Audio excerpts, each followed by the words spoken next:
I'm Scott Allen Miller. It is the 27th of August, 2023. This is my vlog of daily life living in Leon, Nicaragua, and today we're going to tell you how you can get yourself banned on Reddit.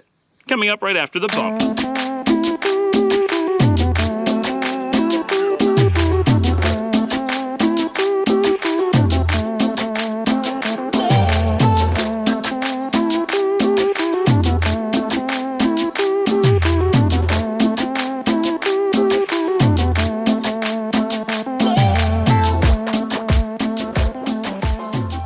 I actually take great pride in not being able to be bought off, and I have been banned on pretty much everything ever, which I find a little bit odd, sort of. This is one of those things that's going to lead someone to conspiracy theory, and I swear it's not. So even if you're like on my behalf, furious at the cabal that is secretly trying to silence me, that is not the case. I am just a person who will not allow people to lie to them, and when you call out people who are liars, that tends to rub people the wrong way, especially in America, where culturally pointing out lies is considered something you don't do. It's a faux pas. You're supposed to simply ignore when people lie to you, unless it's outrageous the way that they lie to you. For example, if they give you the wrong amount of change, you're supposed to call them out on that. Clearly, you gave me $3, you owed me $30. Don't play that game. That's a lie you can call them out on. But if they lie about, oh, I was busy, I didn't get to the thing, but you know they were at the beach and weren't actually busy, they were just ignoring your request, you're not supposed to call them out on that. No matter how obvious or factual it is, you may have seen them, you're not supposed to say anything. And we constantly get that. And we have entire mechanisms and sayings around that. That's not important. What is important is I don't live that way. If someone lies to me or to you, I'm going to call them out on it, and I'm not ashamed to do so. I think it's the ethical thing to do, and it's what we all need. And the world would be a much better place if everyone did it. If we weren't feeling comfortable that we could just lie left and right, we would all be more truthful.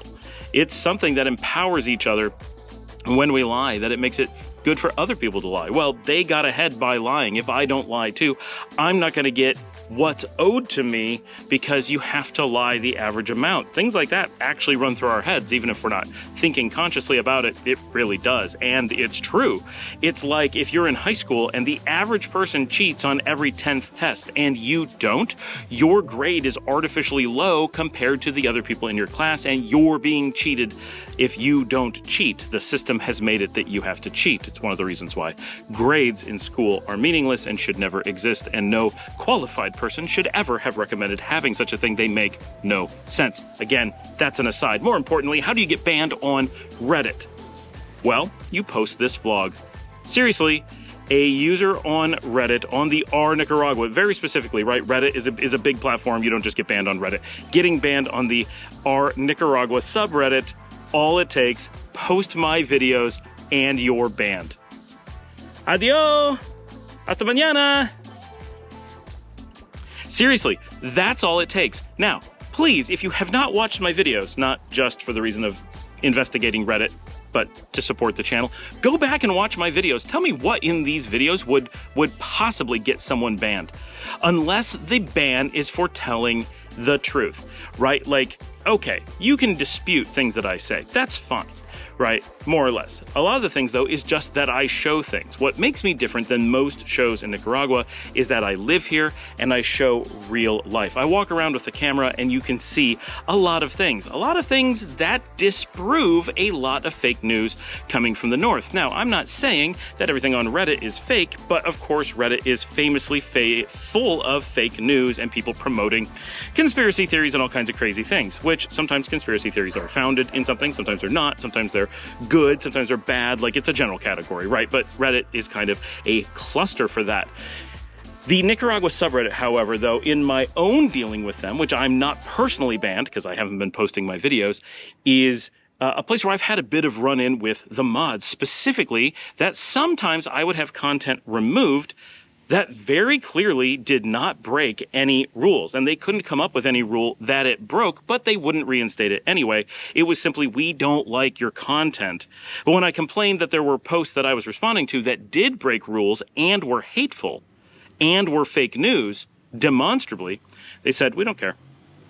So they were protecting fake news, and willing to admit so much and deleting while violating their moderation rules. The problem with Reddit, more or less, is that subreddits are simply owned by private groups. There is no oversight. So even though a group may be a hate group, a group may be a fake news group, if you control a subreddit, you control everything within that. So the big negative of that is that the R Nicaragua group is controlled by people who are very clearly, whether being paid to do so or simply, it's their ideology supports it, they're intentionally manipulating the discussion to keep it one-sided, to make sure that fake news gets heard and does not get disputed, and that information that more broadly shows what's going on in the country in a more honest way can't make it there to show what life is really like. Now, that said, the number of people who are in those groups, if you post anything that shows Nicaragua in a positive light, within minutes you have a bunch of downvotes. Not hundreds or anything, but a few. And there's only so many people that vote or downvote anyway. So getting any amount of votes really quickly is very telling.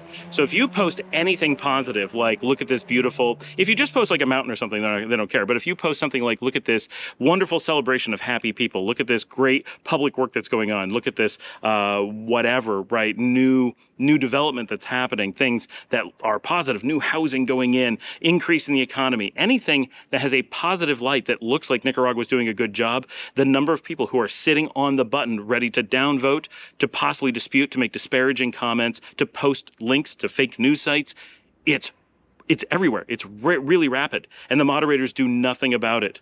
But if that news article, if that true information gets any amount of traction, it tends to disappear, either getting modded itself or the person posting it gets modded completely. Is there an explanation? Not really. Is there anything you can do?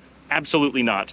That's the problem with the subreddits. However, the advantage to the subreddits is that anyone can go create a new one and have their own and have different moderation. The problem is it becomes a battle of the moderators. Right? And so big moderation groups go out and get a lot of really good names for things. They gather lots of people and they create a giant narrative. And people who've been doing this for a long time, right? They're basically huge numbers of them. I can't say majority or anything like that, but very large numbers of people doing this are working in bot farms or similar, where it's all automated or AI or people who are paid so that you can control a narrative in a space that's supposed to be in the public. And with enough people working for you, it's easy to create false narratives that are very difficult to wade through. Even if it's easy to dispute, it can be very difficult to find anything else because there's just so much volume. Controlling the volume is effectively controlling free speech. As long as you can control enough volume, free speech doesn't exist. This is an interesting concept. IBM and I explored this a long time ago when we were doing research on maintaining privacy in the commons. And the idea behind that is signal-to-noise ratio determines freedom of speech or freedom of identity in our original case. And this is a really interesting concept that if you were in a room, for example, and you gave two people free speech, one person can say what they want to say. I believe the sky is blue and clouds are wonderful. And someone else doesn't want you to hear that. They want you to hear grass is the only thing that matters. Well, they can get a big enough speaker, turn up their stereo so loud, speak through a megaphone, and while the other person is allowed to speak, no one's allowed to hear them because the person who controls the volume determines what is and isn't actually said. And that's what's happening on Reddit and in many other forums. Countries or governments or organizations or just groups of people who band together, sometimes by organization, I guess that would be conspiracy, or individually by simply trends in desired behavior, which is more likely, then you end up with people who are creating a volume, and people who want to get the message out are either drowned out or hidden, in some cases, banned. So, but in this case, and in many, I take great pride in this. Now, I was banned from Facebook a number of years ago. They don't tell me why at all. I hadn't been using Facebook at the time I was banned, so it's super suspicious. My guess is that they got the wrong person. Everyone I know is like, oh, well, not everyone I know. Everyone I know knows someone who, and I talked to several people directly, like, I got banned too, and then randomly years later got reinstated. I never got reinstated. I did submit a thing to them and said, I think this was an error because I wasn't even on the site for weeks. What could this possibly be based on? I don't have any clue. And their thing was, their policy is they don't tell you why you're banned and they don't investigate. They had a button that says, we investigate. Oh, yes, please investigate, because clearly this is a mistake. And immediately they come back with, sorry, we don't investigate. That's not our policy. What? They're like, we make mistakes, but they're final. Like, okay, weird system. They go through so much effort to ban people, but no effort to keep people. It's one of the reasons why I don't support businesses that use Facebook, because they are allowing a third-party company to arbitrarily determine who can and cannot access their data. That's not racist or anything like that. I don't think Facebook's doing it by groups of people that can be identified, although I could be wrong. I think they're doing it more or less at random or based on really simple ideologies that no one knows what they are. Maybe they don't like people who like baked potatoes on Tuesdays, and so that's who they ban. I have no idea. It seems to be random based on people I've spoken to. Of course, anyone who's been banned on Facebook is unlikely to say, you know what I did? Oh, I did this terrible thing and they banned me, but I got back on. No, they're going to say they don't know what they did, right? It's going to sound exactly like how you sound. I honestly don't know why I got banned. I honestly asked them and they told me nothing and said they would never tell me what it was. So that's all I know. But of much greater pride, just a few weeks before that, I got banned on Spiceworks. That one I know very well because I got the person who banned me to admit that it was a fake ban, and someone I know who pays them lots of money got them to admit who had paid them off to ban me, and it was a vendor who didn't like that I was exposing that they were lying to people, and they tried to bribe me, and I somewhere have the emails where they tried to give me a vacation and other things in order to get me to have a more favorable opinion of their product, which was a scam product, and I was banned because they paid to have me banned. It is not the first time I was going to be banned from Spiceworks. Before that, several years before that, I was hours away. They had a meeting about banning me because I was exposing that they were working with a vendor who was running much even bigger scams, full-on scams, stealing people's credit cards, all kinds of things, and they were protecting them because they were getting paid by this advertiser. And someone inside sent me a note and said, I am aware that this meeting is happening. You're about to be banned. You only have until the morning. This is like late in the evening to figure out what to do. And I worked through the night and managed to collect outstanding warrants for the people they were working with, posted them online in multiple places, and exposed that it was not just a people lying to you or running a, you know, whatever. It was an all-out federal hunt for the identity of these people. They had a number of outstanding warrants. They were known for many criminal acts, and in doing business with them, that was criminal behavior. And if they banned me, it would definitely have resulted in a lawsuit that they would have lost clearly, because banning me and taking away that right of speech in that community for the purpose of committing a crime, because they were being paid through a crime. And this showed that they had known it. And I had someone on the inside who admitted that multiple people on the inside had expressed concerns that this was clearly money laundering or theft or both, and that it was being ignored, and that they were punishing their community and falsifying information to try to support this crime. That was not going to go over well. That would absolutely have lost in court and gone very public and been the end of their company. But that was how close they came to banning me that time. So in those kinds of things, I take an extreme amount of pride in being willing to being in the position where I'm going to get banned. So yes, we got banned for putting these videos on Reddit. That's kind of what Reddit's for, but I'm sorry. So if you're interested in a subreddit that's been around for a little while that has a little bit more honest information about Nicaragua, check out the Our Nicaragua Travel group and see what you like there. Ask your questions, but really, ask here in YouTube. Get down there in the description. Way better. YouTube is never going to ban us. That's not how Google rolls. And same thing. One of the reasons that we're glad to be working with groups like Nicagram, Nicaloro, Nicarumba is because they're protecting the speech here in Nicaragua, because Nicaraguans do not have a voice on the world stage. Of course, we are unaware of any problems with, say, Twitter, for example, doing any bans, or even Facebook banning anything from Nicaragua, but we can't be sure. There's a lot of questions as to, are individuals being banned, are certain things being promoted, that it's easy, right, for certain groups to get traction and others not to, and there's no way to really know what's going on, and easily they're using algorithms to essentially silence correct information, true information, alternative information coming from the country. And so to protect that voice, it's important that places have their own media in addition to giant international media that may or may not have to answer to a government, right? Facebook, Twitter, for all we know, they answer to the US government and have a gag order, right? That's how things work in the US. That is extremely common. So that's something we're worried about, that we may be facing companies who have their hands tied. Not that they want to do anything nefarious, not that they're out to be racist or commit crimes or, work as manipulators on the international stage, but they may be forced to do so, and may be forced to do so without being public about it. That's very common. Many times since the Patriot Act came out, gag orders may include a forbiddance to have an attorney check the gag order. Right? That's how extreme the lawlessness is in the US, that they can give you situations where you have no right to trial, no right to an attorney, no right to talk to anyone, no right to free speech, no right to journalism. That is included. All of that is included in the Patriot Act. All of that is used regularly to silence people. That's really scary when all of those things, which already take away all those rights we are supposed to assume everyone has, and then apply them to the platforms supposedly that protect free speech and free journalism. So the layers of not having those things start to grow, and you wonder how much speech is there. So in the case of Reddit, is there really free speech? Is Reddit a platform that should be protected, that people have the right to have dissenting opinions or to simply expose what the world looks like? Maybe. But is there protections for that? No. Now I admit it's in the private space. But when private space becomes the only space, at some point it becomes the public space, and it needs to be protected. Or concepts like freedom of speech are pointless. They don't really exist. That's the problem. When you start saying, well, we have the freedom of speech, but you can only say it when you're alone in your bedroom. You can scream anything you want at the walls. Yeah, okay, I guess that's freedom of speech. But as soon as you step outside, nope, you can only say what we don't want you to say.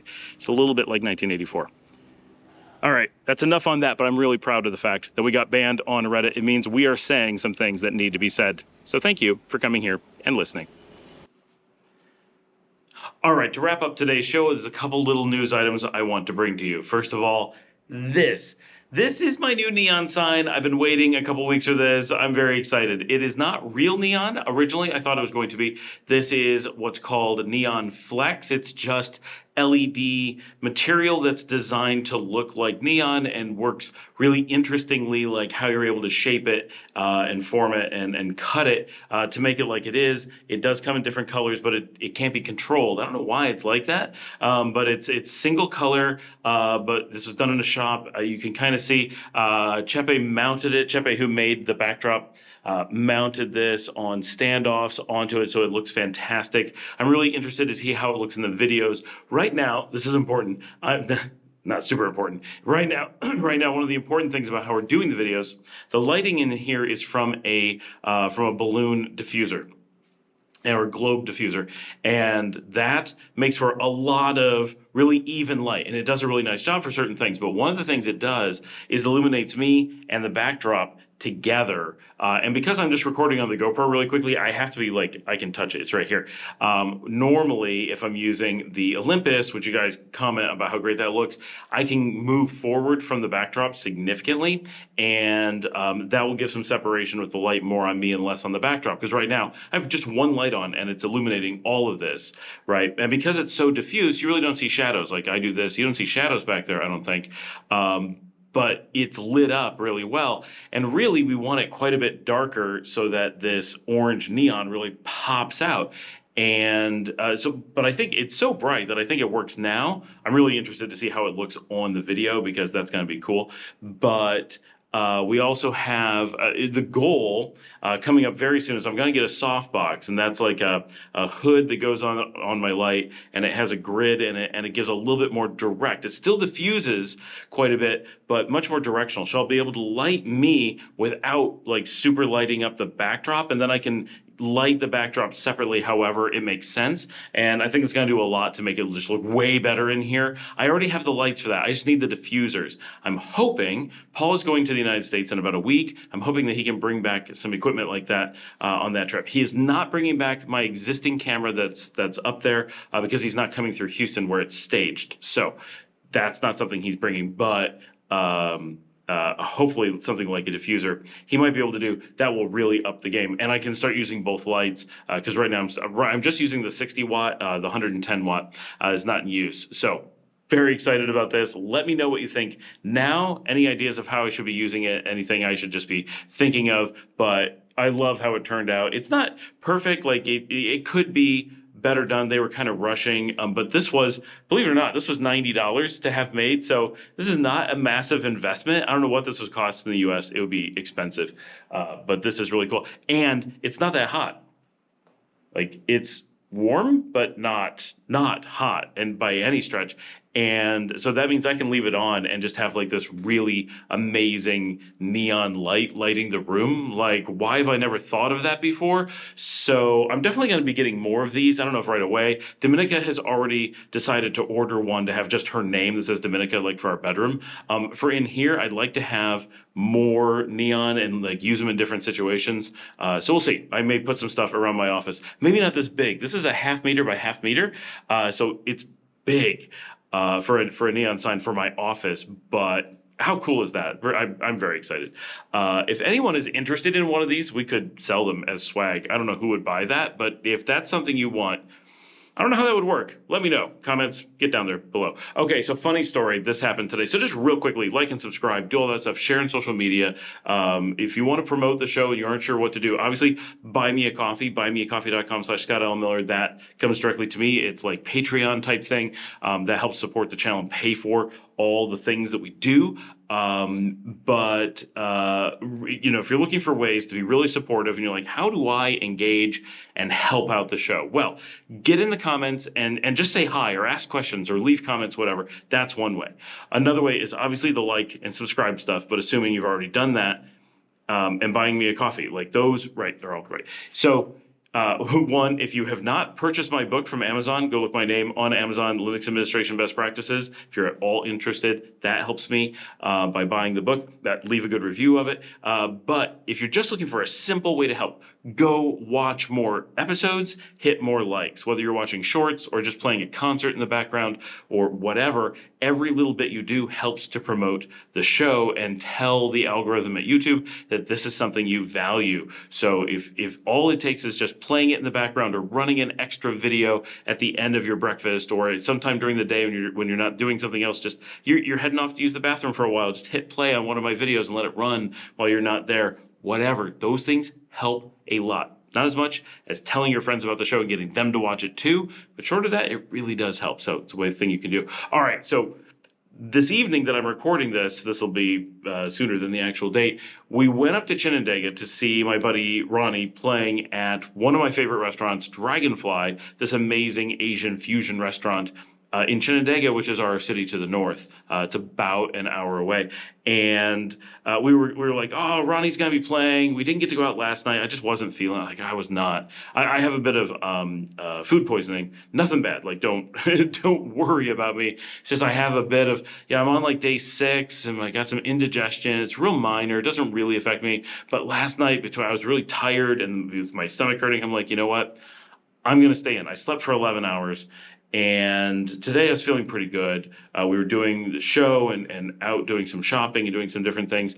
And I decided, we could go out tonight. I didn't go out last night. Ronnie's playing at this restaurant that I love. And the kids were like, we want to go. So we just piled in the car, drove up there. I filmed some of it as much as I could. And hung out, did some pictures, and did some stuff. Like, it was cool. We had a really good time. They were packed. Had to be hundreds of people in that restaurant. I could not believe. This is an expensive restaurant. Now, it's not crazy expensive. A full dinner per person came out to $10. But that's a lot, right, for Nicaragua. And to put that into perspective, 5 people, $50 is what we paid for dinner. We did not have drinks. We only drank water, so that's a factor. We did not get desserts. But we all got a significant amount of food with each of the kids. Well, I'm sorry, 2 people got 2 different sushi rolls. Sushi's not cheap. Luciana got a giant thing of pasta. And I went for appetizers as a meal. Dominica went for a single appetizer. I went for 2 appetizers as a meal, which made for a lot of food. So 5 people ate completely for that amount, and Luciana brought home enough food for at least 1 additional meal, if not 1.5. I'm not going to say 2. So call it 6 people fully eating dinner, or 6 meals at least, for $50. It was under $51.